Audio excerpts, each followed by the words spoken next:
March 16, 1943. 2:47 a.m. North Atlantic Grid Square, BD-14. Lieutenant Herbert Werner presses his face against the periscope eyepiece of U-230. His breath fogs the rubber padding. Through the lens, he sees something that makes his pulse quicken. Ships, dozens of them, hundreds. A mighty display of masts and funnels. That's how he'll describe it later, but right now all he can think is targets. The convoy is massive, two separate formations that have accidentally merged in the darkness. SC-122 and HX-229. 110 heavily laden freighters steaming northeast at 9 knots. Steel, food, oil, ammunition, aircraft parts, everything Britain needs to stay in the war. And between U-230 and those ships, nothing but dark water. Werner's radio operator hands him a decoded message from U-boat headquarters in Berlin. Admiral Karl Dönitz himself. All U-boats proceed with maximum speed towards convoy grid square BD-14. Over 60 ships course northeast 9 knots. But Dönitz is behind the curve. There aren't 60 ships. There are 110. Werner can hardly believe his luck. Around U-230, in a carefully orchestrated ballet of destruction, 40 other U-boats are converging. 3 entire wolf packs, the largest concentration of submarines ever assembled against a single convoy. Torpedo tubes 1 and 2 ready, Werner calls into the intercom. His weapons officer confirms. Ready, Herr Leutnant. Werner takes one more look through the periscope. The ships are close now. Close enough that he can see individual masts silhouetted against the pre-dawn sky. Fire 1. The submarine shudders, a hiss of compressed air, the thump of a torpedo leaving its tube. Werner counts. 43 seconds. The explosion lights up the horizon. A British freighter, later identified as the Zafran, erupts in flames. Her cargo of ammunition cooks off in a secondary blast that can be seen for miles. Other U-boats are firing now. The night sky flickers with explosions, orange flowers blooming in the darkness. Fire 2. Another hit. Another ship dying. Werner watches a merchant vessel break in half, her bow pointing skyward before sliding beneath the waves. 7 minutes from torpedo impact to total loss. This is what German naval power looks like in March 1943. This is what confidence feels like. What Werner doesn't know, what he can't possibly know, is that 8,000 miles away in Richmond, California, a welder named Margaret is starting her shift at Kaiser Shipyard No. 2. She's building Liberty ships, and in 16 months, Werner's moment of triumph will become mathematically impossible. The graveyard is coming. It will consume everything. Let's rewind. June 1940. The fall of France transforms the Battle of the Atlantic overnight. German U-boats, which previously had to sail from bases in Germany through the North Sea around Scotland, burning precious fuel and time, now have access to French ports on the Bay of Biscay. Lorient, Brest, La Rochelle, Saint-Nazaire. From these bases, U-boats can reach the Atlantic hunting grounds in days instead of weeks. More time on station, more time to kill ships, more ships sunk per patrol. Admiral Karl Dönitz seized the opportunity immediately. In his headquarters at Carnival near Lorient, he studies the charts with cold precision. Dönitz is 51 years old, a veteran of World War I U-boat service, a man who understands one fundamental truth about warfare against Britain. The island nation lives or dies by its shipping. Cut the Atlantic lifeline and Britain starves. Cut the Atlantic lifeline and Britain's war effort collapses. Cut the Atlantic lifeline and Germany wins. It's that simple. Dönitz has been obsessed with this concept since before the war began. While his superior, Grand Admiral Erich Raeder, dreamed of building a surface fleet of battleships and cruisers to challenge the Royal Navy, Dönitz argued for submarines. The only way to defeat Britain, he insisted repeatedly, is to sink as much enemy shipping as quickly as we can. The math is straightforward. Britain imports roughly 50 million tons of goods per year. Food, oil, raw materials. If Germany can sink 600,000 tons per month, consistently, relentlessly, month after month, Britain's stockpiles will dwindle. Her food will run out. Her factories will stop. Her people will starve. 600,000 tons per month. That's the number. That's victory. But there's a problem. Donitz doesn't have enough U-boats. In September 1939, when the war begins, Germany has only 57 submarines total. And only 22 are ocean-going types capable of operating in the Atlantic. 22 U-boats to sever Britain's lifeline.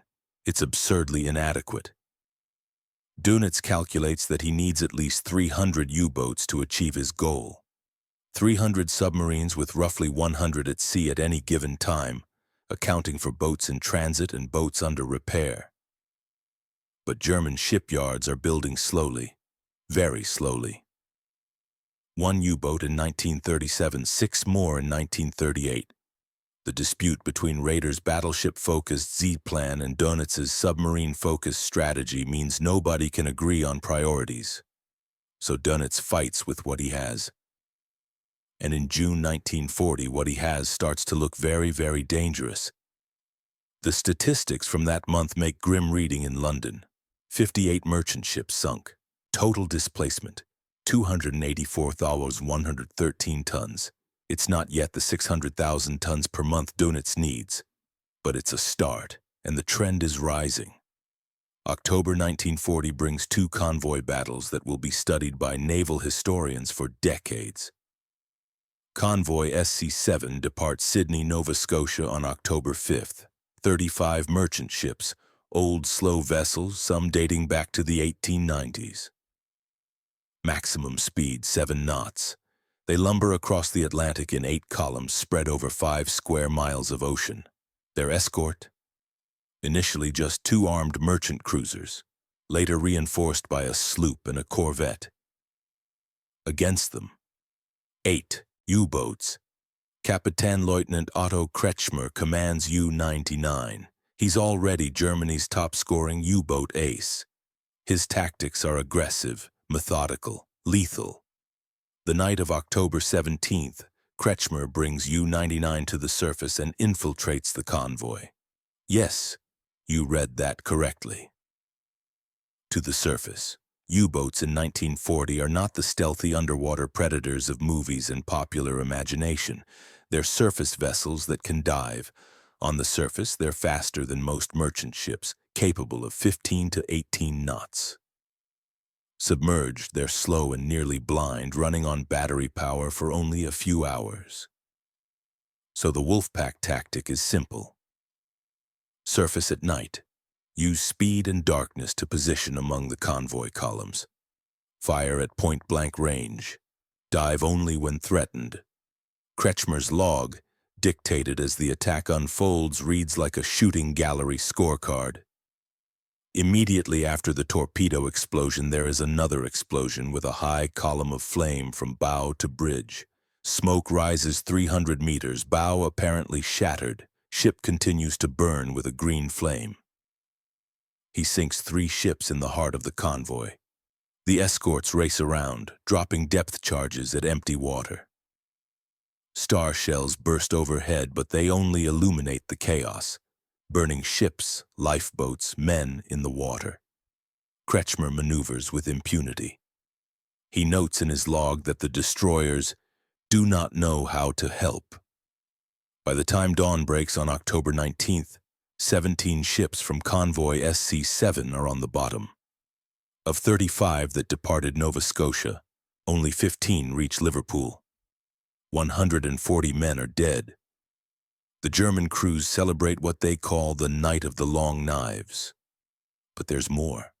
Almost simultaneously, convoy HX-79 runs into another Wolfpack. 49 ships heavily protected, 2 destroyers, a minesweeper, 3 corvettes, 3 anti-submarine trawlers. Doesn't matter. Günther Prien, The U-boat ace who famously penetrated the Royal Navy base at Scapa Flow and sank the battleship Royal Oak spots the convoy. He vectors in 5 more U-boats. In one night, the Wolfpack sinks 12 more ships. Total damage from both convoy battles, 29 ships sunk from 83 total, a 35% loss rate. Unsustainable, catastrophic, terrifying. Winston Churchill, studying the statistics with growing alarm, writes in his memoirs that he detects an ominous fall in imports. The spectacle of ships being built, loaded with priceless supplies, sent to sea and then sunk, torments me day and night, he tells President Roosevelt. The Battle of the Atlantic is reaching crisis point, and it's about to get worse. By August 1942, Dönitz finally reaches his magic number, 300 operational U-boats, the fleet he's been begging for since before the war, the force he believes can deliver a mortal blow to Britain. November 1942 brings his greatest month, 119 ships sunk. By Dönitz's calculations, nearly 900,000 tons of enemy shipping sent to the bottom. The actual figure is 720,000 tons, still a staggering number, still more than enough to strangle Britain if sustained. Churchill sends an emotional cable to Roosevelt. The U-boat menace is Britain's worst danger.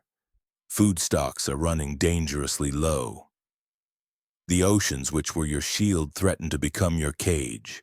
This is Dönitz's moment. This is German naval power at its peak. 300 U-boats, experienced crews, refined tactics, control of the Atlantic. But there's something Dönitz doesn't know, something that will destroy all his careful calculations. Something happening 8,000 miles away. In California, a man named Henry Kaiser is about to industrialize shipbuilding. April 14, 1941. Richmond, California. Kaiser Shipyard. Number 1. Henry J. Kaiser stands in the mud watching the first keel sections being lowered into place. He's 59 years old, a self-made industrialist. The son of a German shoemaker who immigrated to America with nothing. By age 30, Kaiser was rich.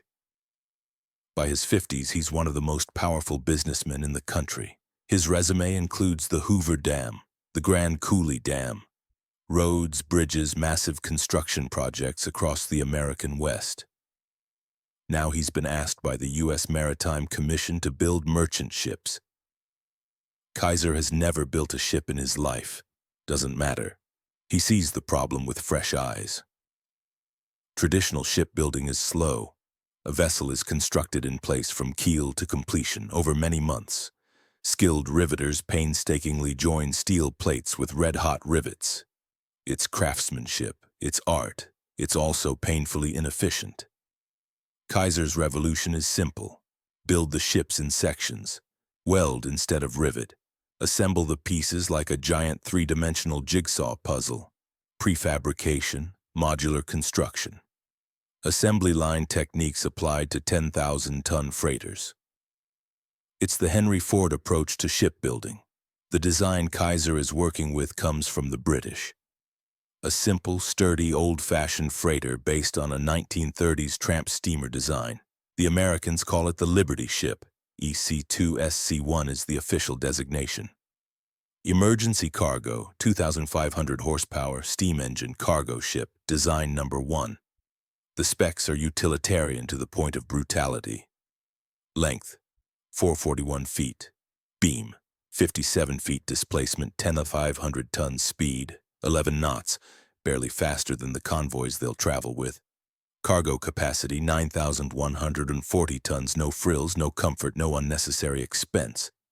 There's no electricity or running water for the crew. The galley is lit with oil lamps. There's no fire detection system. The ship is, as one sailor describes it, a seagoing boxcar. The British sneered at the design when the Americans proposed it. Too slow, too crude, too fragile. All that welding instead of proper rivets. But Kaiser understands something the traditionalists don't. These ships don't need to be pretty. They don't need to last 20 years, they just need to survive. One trip across the Atlantic. Get the cargo to Britain. If the ship makes a second trip, that's a bonus. If she makes 5 trips, she's paid for herself several times over. Quantity over quality, speed over elegance, good enough over perfect. September 27, 1941, Baltimore, Maryland. President Roosevelt attends the launch of the first Liberty ship. She's named SS Patrick Henry after the founding father, famous for saying, "Give me liberty or give me death." Roosevelt uses the moment for propaganda gold. "Give me liberty ships," he calls them. These vessels, he declares, will be the instruments of democracy's victory over tyranny. The Patrick Henry slides down the ways into the harbor. Her construction has taken 244 days from keel laying to launch. Not bad by traditional standards. Actually quite good. But Kaiser knows it's not good enough. Not when Britain is losing 500,000 tons of shipping per month. Not when U-boats are sinking ships faster than the Allies can replace them. 244 days per ship won't win the tonnage war. Kaiser needs to cut that time in half, then half again, then half again. His philosophy is simple, almost brutal. He explains it to his son Edgar, who starts working for Kaiser's companies at age 12. You find your key men by piling work on them. They say, "I can't do any more," and you say, "Sure you can." So you pile it, and they're doing more and more. Pretty soon you have men you can rely on absolutely. Drive them, push them, extract every ounce of productivity. It's not a humanitarian approach, but it's effective. Richmond, California. The Kaiser shipyards are expanding at a rate that defies belief. January 1941, 4,000 workers. January 1943, 80,000 workers. That's 20 times growth in 2 years. Where do all these people come from? Many are refugees from the Dust Bowl states. Families who fled Oklahoma and Arkansas during the Depression looking for work, any work. They arrive in California with nothing. Kaiser hires them. They're described by contemporaries as destitute laborers from the Dust Bowl states, like characters from The Grapes of Wrath. Willing to work long hours for low wages, desperate for steady employment. And they're not all men. Women flood into the shipyards, welders, riveters, electricians, crane operators. Jobs traditionally closed to women are suddenly wide open because every able-bodied man is either in the military or already employed. Rosie the Riveter isn't just propaganda, she's real. She's Margaret, age 23, who learned to weld in a 6-week training course and now makes 30 seams per shift. She's Dorothy, who operates a massive crane swinging multi-ton hull sections into place with precision that takes months to master. They work 12-hour shifts, 6 days a week, sometimes 7. The yards operate 24 hours a day. Day shift, night shift, always building, always welding. The glow of welding torches never stops. Kaiser's innovation is in the process. Break the ship down into manageable sections. The keel sections are laid first, massive steel beams that form the ship's spine. Then the hull plates, enormous steel panels prefabricated in one part of the yard, transported to the slipway, hoisted into position by crane, and welded into place. The deck houses, the ship's superstructure, are built separately as complete units. Walls, floors, ceilings, even furniture installed. Then the entire unit is lifted by crane and dropped onto the deck, welded down, done. The engine room is assembled as a complete package. The massive triple expansion steam engine, the boilers, the condensers, the pumps, all fitted together in a separate workshop. Then the entire assembly is lowered into the hull in one piece. It's like building with Lego blocks, but each block weighs several tons. The genius is in the competition Kaiser engineers between his 18 shipyards. Each yard has a manager. Each manager wants to prove his yard is the best. When yard number 1 completes a ship in 42 days, yard number 2 targets 40 days. When Yard 2 hits 38 days, Yard 3 aims for 35. The times keep dropping. Kaiser publicizes every record, newspaper articles, radio announcements, internal competitions with prizes for the fastest crews. We built her in 23 days. We did it in 18. We finished in 14. The Richmond Yard is racing the Portland Yard. Portland is racing the Oregon Yard. They're all racing each other. And in November 1942, the competition produces something extraordinary. The SS Robert E. Peary. Kaiser's publicity department announces they're going to attempt a record. Build a complete Liberty ship from keel to launch in under a week. It sounds impossible. It probably is impossible. The yard manager at Richmond selects his best crews, the fastest welders, the most experienced crane operators, everyone who can contribute to the effort. Keel laid, November 8, 1942 at 12:01 a.m. What follows is 72 hours of controlled chaos. Round-the-clock shifts, no breaks except the absolute minimum. Welders work until their arms shake from exhaustion, then tag in replacements. Hull sections drop into place. Decks are fitted. The superstructure goes on. Engine installed. Boilers connected. Propeller shaft fitted. Rudder hung. Launch, November 12, 1942 at 3:30 p.m. 4 days, 15 hours, 29 minutes. The crowd at the Richmond Yard goes wild. The newspapers pick up the story immediately. Ship built in 5 days. Kaiser's miracle. It's a publicity stunt. Absolutely. The shipyard essentially shut down everything else to focus on this one vessel. They used the best workers, the best materials, the best conditions. It's not repeatable as a standard practice. But it proves what's possible. It shows that shipbuilding doesn't have to take 8 months or even 8 weeks, and more importantly, it's phenomenal propaganda for the workers, for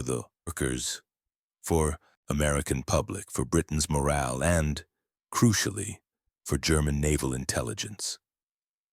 Somewhere in Berlin, German analysts are reading reports about Liberty ships being built in a week. They don't believe it. It must be American exaggeration.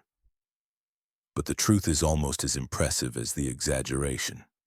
By spring 1943, the average Liberty ship construction time has dropped to 45 days. Keel to launch, 45 days. Compare that to the 244 days for the Patrick Henry in 1941. The assembly line is perfected, the workers are trained, the process is streamlined, and the ships are flowing off the production lines at an astonishing rate. 140 Liberty ships per month. 140 ships every month. That's roughly 1 ship every 5 hours. While Margaret the welder is finishing her shift in Richmond, another Liberty ship is launched in Portland. While that ship slides into the water, another is being completed in Savannah, Georgia. The production is exponential, accelerating, and Dönitz has no idea. March 1943, Berlin, U-boat headquarters.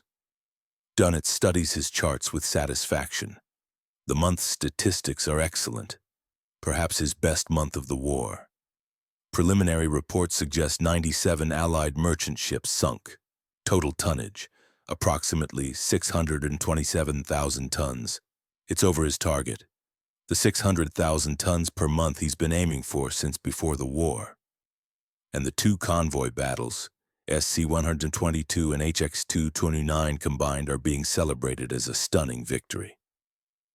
21 ships sunk from 110. Over 140,000 tons sent to the bottom in just a few days. But there's something wrong with the calculations, something Dönitz can't see because the information isn't available to him. German intelligence is good at counting ships sunk. They're less good at counting ships built. Let's look at what actually happened in March 1943. Allied ships sunk 627,000 tons. Allied ships built 300,000 tons. For every ton Dönitz sent to the bottom, the Allies launched 2 tons of replacement shipping. That's not a winning ratio.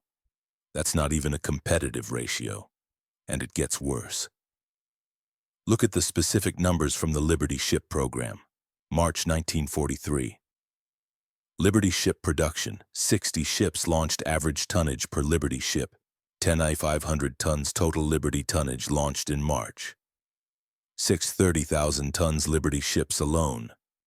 Just one type of merchant vessel just from American yards. Replaced everything Dunitz sank that month. That's not counting British shipbuilding, Canadian shipbuilding, ships built in other American programs. The mathematics are brutal. Dunitz is playing a game he's already lost. He just doesn't know it yet. April 1943 brings the crossover point into sharp focus. Allied shipping losses, 344,000 tons. Allied shipbuilding, 1,400,000 tons. The gap isn't closing, it's widening. By May 1943, the Allied shipbuilding advantage is overwhelming. For every ship the U-boats sink, the Allies are launching more than 3 replacements, 3 to 1. And the Liberty ships are only part of the story. The Americans are also building victory ships, faster, more capable versions of the Liberty, and T-2 tankers, and troop transports, and escort carriers, and destroyer escorts. The entire American industrial machine has pivoted to shipbuilding. Dunitz tells Hitler repeatedly that the U-boat war will fail if we do not sink more ships than the enemy builds. But by spring 1943, that threshold is mathematically impossible. The crossover point has passed. The trend is irreversible. The tonnage war is lost. April 23, 1943, Liverpool. Convoy ONS-5 departs for Halifax, Nova Scotia. 42 merchant ships, mostly empty, heading west to pick up cargo. The outbound convoys are less valuable than the inbound. They're not carrying food or weapons, but they're still targets. Commander Peter Gretton leads the escort force from HMS Duncan. 7 warships total, a destroyer, frigates, corvettes. Not a large escort force, but Gretton is experienced and his crews are well trained. What Gretton doesn't know: Dunitz has deployed 39 U-boats directly in ONS-5's path, 39 submarines, the largest concentration ever positioned against a single convoy. German naval intelligence, the B-Dienst codebreakers, have been reading British convoy routing messages. They know exactly where ONS-5 is going, exactly when it will reach the mid-Atlantic gap, April 28th. The convoy enters the danger zone. Gretton's radio operator picks up a contact report, a U-boat, transmitting position and course. The Wolfpack is gathering. Gretton sets off at full speed to investigate. Finds nothing, but he knows what's coming. That horrible sinking feeling, he'll write later. Then the weather turns vicious. Hurricane-force winds, waves 40 feet high. The merchant ships, laden with ballast but still light compared to an inbound convoy, are thrown around like toys. The convoy scatters. Some ships fall 30 miles behind, others drift off course. The careful protective formation breaks apart. Gretton has a different problem. HMS Duncan, battered by the storm, has developed fuel leaks. The destroyer's tanks are springing seams from the constant pounding. And in the rough seas, it's impossible to refuel from the tanker accompanying the convoy. Duncan is burning through fuel with nothing coming in. Basic arithmetic says Gretton won't have enough to reach Newfoundland. May 4th, morning. With deep reluctance, Gretton makes the call. He hands tactical command to Lieutenant Commander Robert Sherwood aboard HMS Tay. Duncan limps away from the convoy, heading for the nearest friendly port. Gretton feels like he's abandoning his ships. He'll later call it ignominious retreat. What he doesn't realize, he's about to miss the most important convoy battle of the war. May 4th, afternoon. 5 destroyers from the 3rd Support Group join ONS-5. This is new. Support groups, additional escorts not assigned to specific convoys but sent to reinforce threatened formations, are part of the Allies' evolving defense strategy. The destroyers strengthen the protective cordon around the merchant ships. For a few hours, all is quiet. Then, as darkness falls, the U-boats strike. The wolf pack has been waiting.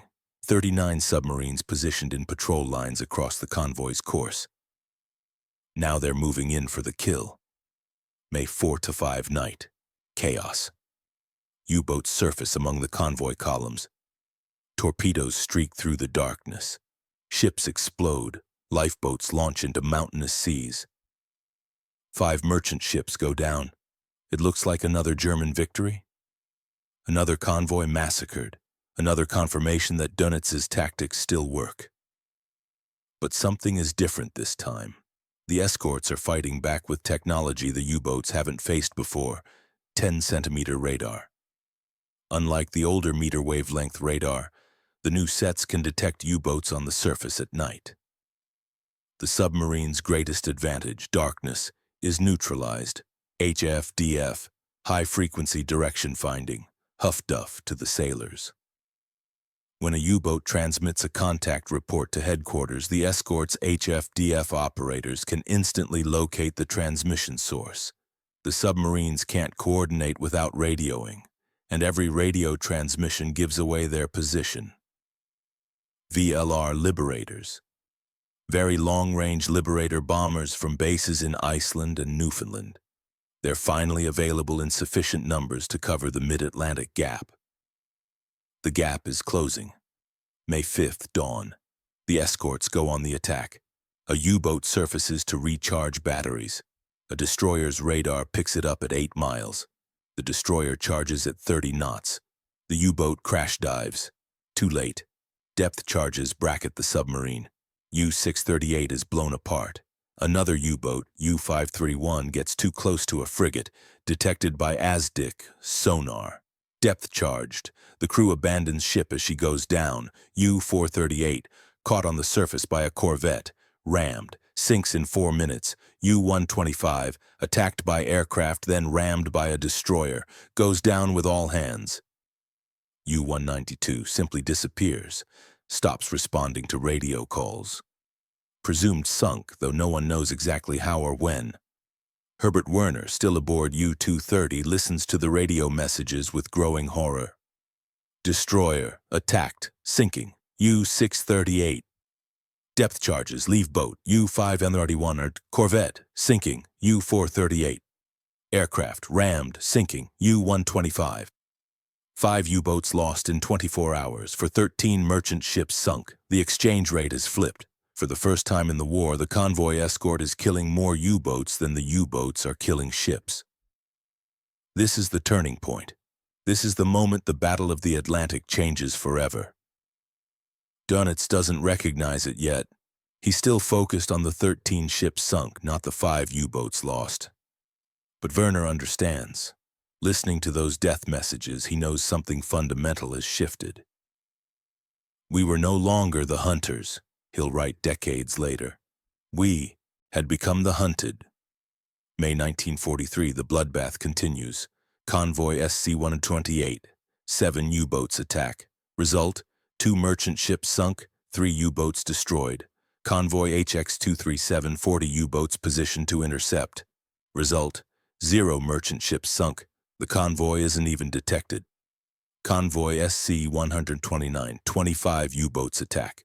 Result, 5 merchant ships sunk, 5 U-boats destroyed, 1-to-1 exchange rate. For every freighter sent to the bottom, a U-boat dies. It's unsustainable, catastrophic, the kind of casualty rate that breaks fighting forces. Convoy SC-130 brings the final blow. Commander Peter Gretton, back from his fuel emergency commanding the escort group, leads 42 merchant ships across the Atlantic. 25 U-boats lie in wait. Gretton's escorts are equipped with the new technology, 10-centimeter radar, HF, DF, and now for the first time a VLR Liberator provides continuous air cover over the gap. Continuous, not just a few hours. The aircraft relays back and forth with fresh planes arriving from Iceland as the previous ones run low on fuel. The U-boats can't stay surfaced, can't coordinate, can't maneuver into attack position without being detected. May 18-19, the escorts hunt, U-954 detected by radar, depth-charged, sunk with all hands. Among the dead, Peter Donitz, age 21, the admiral's son, watch officer on his first combat patrol. Donitz learns of his son's death on May 20th. He mentions it to nobody, shows no emotion, continues directing operations as if nothing happened. But something has happened. Something he can no longer ignore.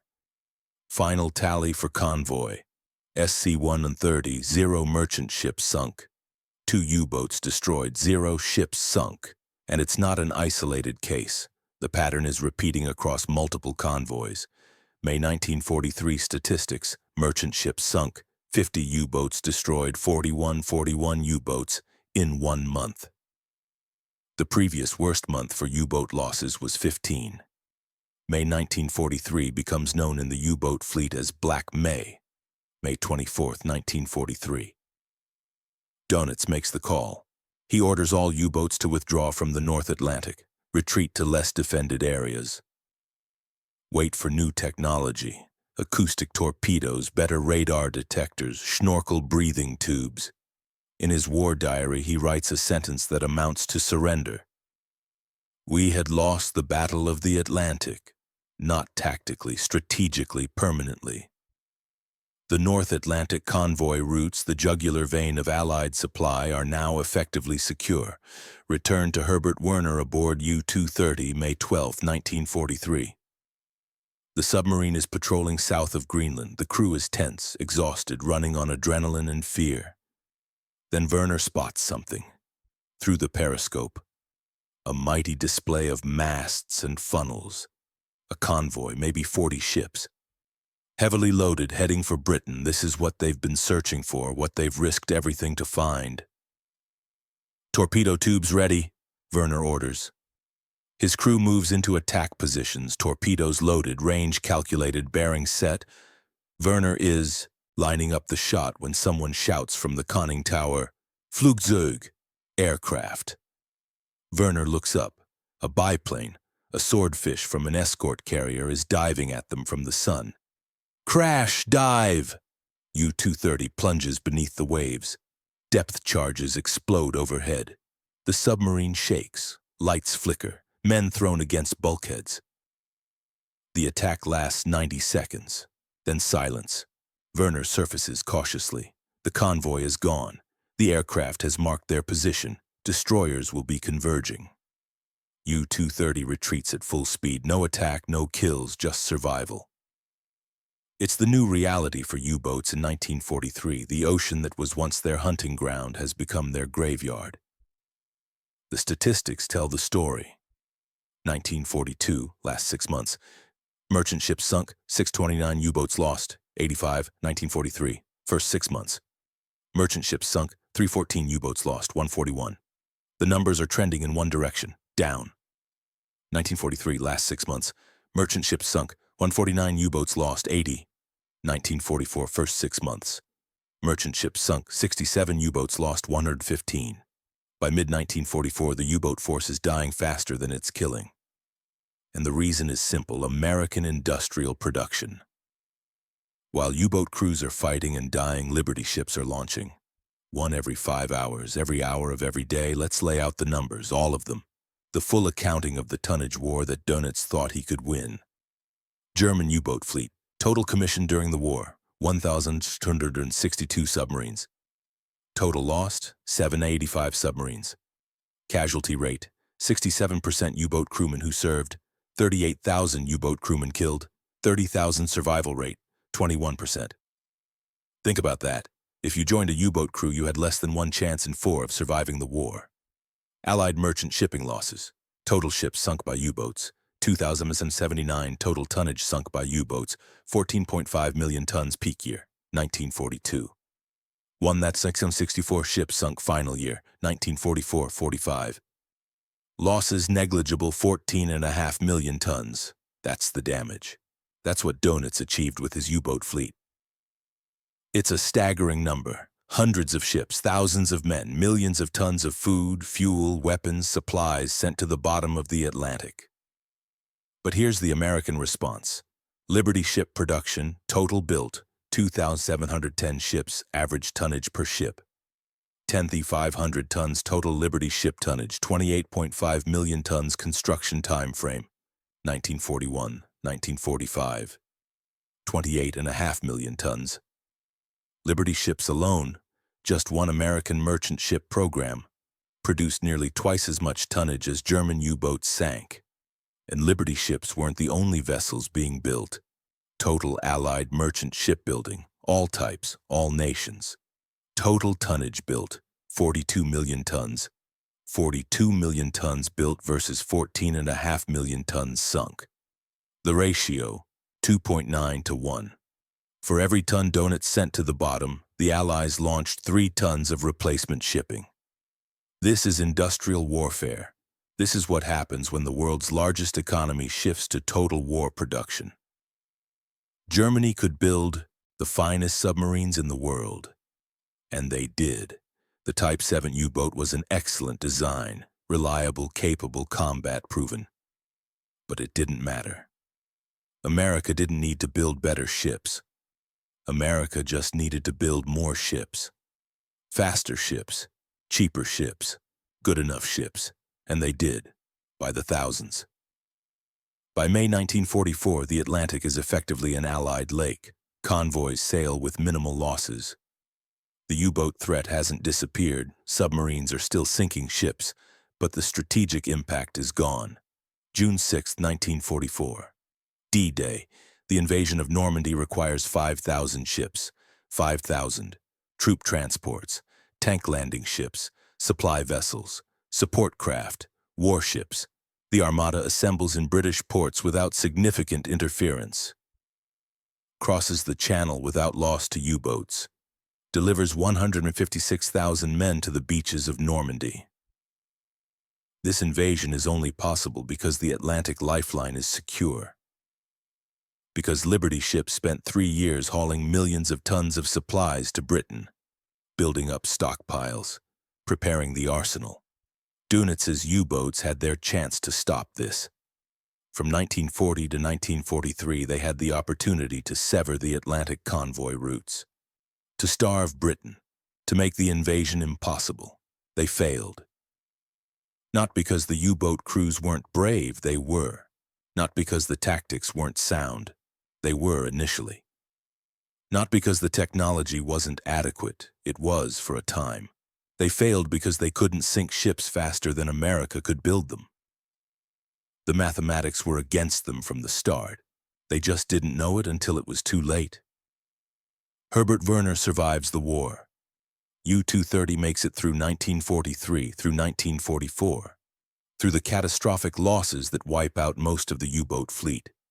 In May 1945, as Germany collapses, Werner receives the order all U-boat commanders dread: surface. Fly the black flag of surrender, proceed to Allied ports. Some captains refuse. They scuttle their boats rather than surrender. Go down with their submarines. Werner follows orders. On May 6, 1945, U-230 surfaces off the coast of Norway and surrenders to Allied forces. Werner is 24 years old. He's survived 11 war patrols. He's watched friends die, ships sink, convoys escape. He's lived through Black May, through the collapse of the wolf packs, through the final desperate months when U-boats were hunted like animals. Decades later, he'll write a memoir, Iron Coffins. The title tells you everything about U-boat service. In the book, Werner reflects on the futility, the senselessness, the mathematical impossibility of their mission. We were always just the hunted, he writes. The hunters became the hunted. Of his U-boat training class, 80 young officers, fewer than 20 survived the war. 75% casualties. That's not unusual. That's typical. The U-boat service has the highest casualty rate of any branch of the German military. Higher than the SS on the Eastern Front. Higher than Luftwaffe bomber crews. Higher than anything. And what did they achieve? They delayed the inevitable. They made the Allies build more escorts, more aircraft, more detection equipment. They forced convoys to zigzag, to travel in protected groups, to take longer routes. But they didn't stop the supplies, didn't sever the lifeline, didn't starve Britain. The Atlantic kept flowing. Now shift perspective. Look at the other side of the equation, the Liberty ship crews. American merchant mariners who volunteered, because the merchant marine was a volunteer service, to sail these crude, welded, barely adequate vessels across the most dangerous ocean on Earth. U-boats weren't their only threat. There were also German surface raiders, Luftwaffe bombers, mines, storms, mechanical failures in poorly built ships, fires from volatile cargoes, collisions in blacked-out convoys. The casualty statistics for the U.S. Merchant Marine: 9,500 killed during the war. That's from a total force of roughly 215,000 who served, a 4.4% death rate. Compare that to the U.S. Army, 2.5% death rate. The U.S. Navy, 1.4% death rate. The U.S. Marines, 3.7% death rate. The merchant mariners, civilians in all but name, had a higher death rate than any U.S. military service except the Army Air Forces, and they weren't even officially recognized as veterans until decades after the war. Some Liberty ships made 20 crossings, 30 crossings, survived the entire war without major damage. Others sank on their maiden voyage, torpedoed in their first convoy. All that labor, all those welding seams, all that industrial effort, gone in a single explosion. The SS Robert E. Peary, the ship built in under 5 days as a publicity stunt, survived the war. Served in both the Atlantic and Pacific theaters, made dozens of cargo runs. Was finally scrapped in 1963, 21 years after her dramatic launch. She was built to last 6 months. She lasted 2 decades. That's the Liberty ship story in miniature: crude, utilitarian, unglamorous, but effective, reliable, tough, built by welders like Margaret in Richmond, California. Women who learned a skilled trade in 6 weeks because their country needed ships. Who worked 12-hour shifts 6 days a week because the convoys needed cargo. Most of them never knew which ship they built, never learned whether it survived or sank, never saw their work contribute to victory in any tangible way. They just showed up, welded seams, moved to the next ship, and the next, and the next, for 4 years. 2,710 ships. March 16, 1943, 2:47 a.m. North Atlantic. Werner at the periscope of U-230, watching convoy SC-122 and HX-229 merge into one massive target. Feeling that surge of confidence, that certainty that the U-boats still own the Atlantic. We were better placed than ever before. That's what Dönitz told his crews. But at that exact moment, 8,000 miles away, Margaret is starting her shift in Richmond. Another Liberty ship is taking shape on the slipway. Another welded hull section is being hoisted into position. Werner fires his torpedoes, ships explode, the convoy burns, and in California another ship launches, and another and another. The mathematics are beautiful in their simplicity, brutal in their inevitability. Every ship Werner sinks, America replaces with 3 more. Every successful attack, another Liberty ship slides down the ways. Every torpedo hit, another welder starts another seam. Dönitz needed to sink 600,000 tons per month to win the tonnage war. America was building 400,000 tons per month by mid-1943.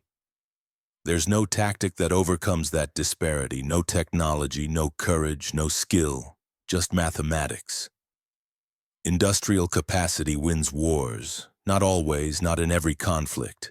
But in World War II, in the Battle of the Atlantic, in the contest between U-boats and merchant ships, industrial capacity was decisive. Germany had better submarines, better trained crews, better tactics, initially, better strategic position. America had more steel, more welders, more shipyards, more capacity, and in the end, capacity won. By the time the war ends in May 1945, there are 156 U-boats still operational. Modern boats, well-equipped. some fitted with snorkel tubes that let them stay submerged for weeks. Doesn't matter. The convoys sail without them, the Atlantic flows uninterrupted. The invasion of Europe proceeds on schedule. The U-boats are ordered to surface and surrender. Most comply. Some scuttle. A few try to escape to Argentina or Japan. All of them are finished. The Liberty ships sail on. Many serve for years after the war. Some are sold to foreign shipping companies. Some become freighters in peacetime trade. Some are scrapped in the 1960s and 70s. A handful still exist. Museums, floating memorials, reminders of the largest shipbuilding program in history. SS Jeremiah O'Brien, docked in San Francisco. Still operational, still seaworthy. She crossed the Atlantic in 1994, 50 years after D-Day, to participate in the anniversary commemorations.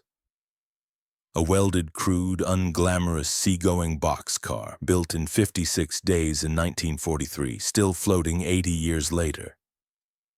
That's the Liberty ship legacy. They weren't beautiful, they weren't sophisticated, they weren't elegant, they were good enough. And there were 2,710 of them. Against that tide of steel, the U-boats never had a chance. Dönitz knew it by May 1943. Werner knew it when he heard those death messages on the radio. The German Naval High Command knew it when they saw the production statistics. But the war continued. The U-boats kept sailing, kept hunting, kept dying. Why? Because surrender wasn't an option. Because orders were orders. Because hope is the last thing to die. And because nobody wanted to admit the truth. The Battle of the Atlantic was lost not in combat, but in the shipyards of Richmond and Portland and Savannah and Baltimore. Lost to welders and riveters and crane operators and assembly lines. Lost to mass production and industrial capacity and the simple mathematics of tonnage. Werner put it best in his memoir, decades after the war. We fought with courage. We fought with skill. We fought until we had nothing left to fight with. But we never had a chance. The Americans built ships faster than we could sink them. It was that simple. That simple and that devastating. The final image, a Liberty ship at sea, 1944, sailing in convoy across the North Atlantic. Her hull is rust-streaked and worn. Her machinery is loud and temperamental. Her crew is cold and scared and counting the days until they reach Liverpool.